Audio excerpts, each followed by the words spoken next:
7 ઇન્ડિયામાં આપ સૌનું હાર્દિક સ્વાગત છે। ગુજરાત ઝઘડિયા દુષ્કર્મમાં દીકરી નિર્ભયાને મળ્યો માત્ર 72 દિવસમાં ન્યાય, દુષ્કર્મીને ફાંસીની સજા।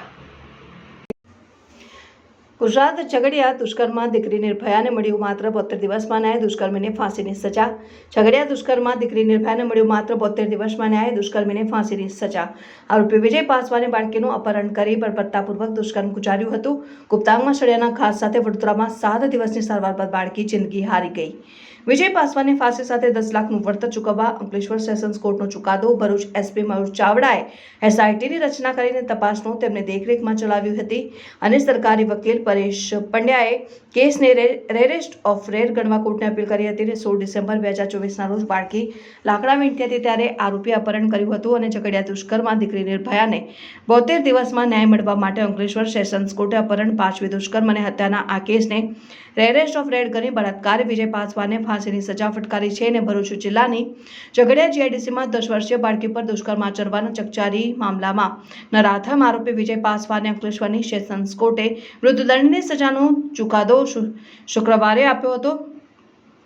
ઝઘડિયા જીઆઈડીસીમાં 16 ડિસેમ્બરે 10 વર્ષની ઝારખંડની શ્રમિક વર્ગની દીકરી પર જઘન્ય અપહરણ, દુષ્કર્મ અને હત્યાનો અપરાધ બન્યો હતો।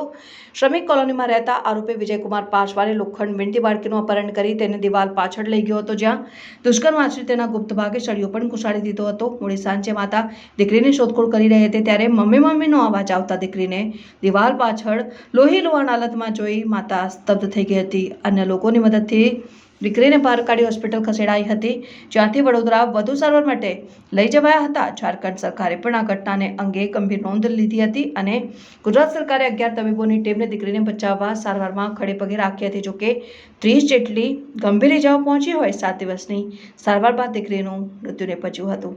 ભરૂચ જિલ્લા પોલીસ વડા મયુર ચાવડાએ અતિ ગંભીર ઘટનામાં એસઆઈટીની રચના કરી પોતાની દેખરેખમાં તપાસ ચલાવી ગણતરીના કલાકોમાં હેવાન વિજય પાસવાનને ઝડપી પાડી તમામ પુરાવાઓ એકત્ર કરીને ચાર્જશીટ દાખલ કરી હતી।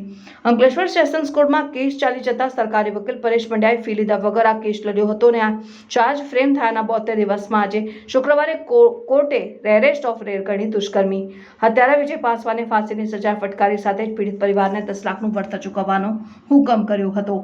Reporter Abdul Rauf Khatri, news 7 India, મલ્લા। 16/12/2024 જ્યારે આ ઝઘડિયા જીઆઈડીસીમાં ગુનો બન્યો ત્યારે આપણા પોલીસ અધિક્ષક એસપી સાહેબશ્રીએ જાહેરાત કરેલી કે આ કેસમાં સ્પેશિયલ ટીમનું ગઠન કરવામાં આવશે।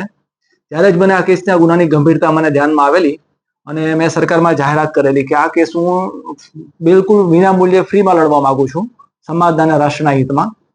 કેસની કાર્યવાહી દરમિયાન 72 દિવસમાં હાલનો કેસ ચાર્જશીટ ફાઇલ થયા પછી ચલાવીને પૂરો કરવામાં આવ્યો છે। આ કેસમાં સરકારી વકીલ તરીકે અને સ્પેશિયલ પબ્લિક પ્રોસિક્યુટર તરીકે મારી નિમણૂક થયા બાદ 1 પણ રૂપિયાની ફીસ મેં લીધેલી નથી અને લગભગ સરકારે ભોગ બનનાર પીડિતાને બચાવવા માટે 11 થી 12 જેટલી ડોક્ટરની ટીમ કામે લગાવેલી હતી। ટ્રાયલ દરમિયાન પોલીસની કામગીરી પણ ઉત્તમ પ્રકારની રહી છે। સમય દરમિયાન બધા જ સાક્ષીઓને ટાઈમસર હાજર રાખવા, એ લોકોને તૈયાર કરીને લાવવા અને બહુ ઉત્તમ કામગીરી પોલીસ એજન્સી મારફતે બજાવવામાં આવેલી છે। પીએમ કરનાર ડોક્ટરે જુબાનીમાં એ હકીકત જણાવેલી કે ટોટલ 30 ઈજાઓ ભોગ બનનારના પીડિતાના શરીર પર જોવા મળેલી અને એમની જુબાનીમાં એવો પણ પુરાવો રેકોર્ડ પર આવેલો હતો કે પ્રાઇવેટ પાર્ટ ઉપર પણ બ્રુટલ રીતે સળિયો મારવામાં આવેલો હતો અને આ ઈજાઓ બળાત્કાર દરમિયાન કે પહેલા અને કર્યા પછી કરવામાં આવેલી હતી અને ખૂબ જ ગંભીર બાબત હતી ને આ કેસમાં રેરેસ્ટ ઓફ ધ રેર કેસની કેટેગરીમાં લાવવા માટે દિલ્હીના નિર્ભયા કાંડના ચુકાદાને પણ ટાંકવામાં આવેલો સરકાર તરફે અને એવી પણ દલીલો કરવામાં આવી કે આરોપીનો ગુનો ભલે ગુનાહિત ઇતિહાસ નથી કે કઠોર ગુનેગાર નથી, પણ એને જે રીતે ગુનાને અંજામ આપ્યો છે તે જોતા અમાનવી કૃત્ય છે, એટલે રેરેસ્ટ ઓફ ધ રેર કેસની કેટેગરીમાં લેવા માટે દલીલ કરવામાં આવી અને કોર્ટે માન્ય રાખી અને ચુકાદામાં એવું વર્ડિક્ટ કર્યું છે કે તેનો જીવ ન જાય ત્યાં સુધી ફાંસીના માંચડે લટકાવી રાખવો।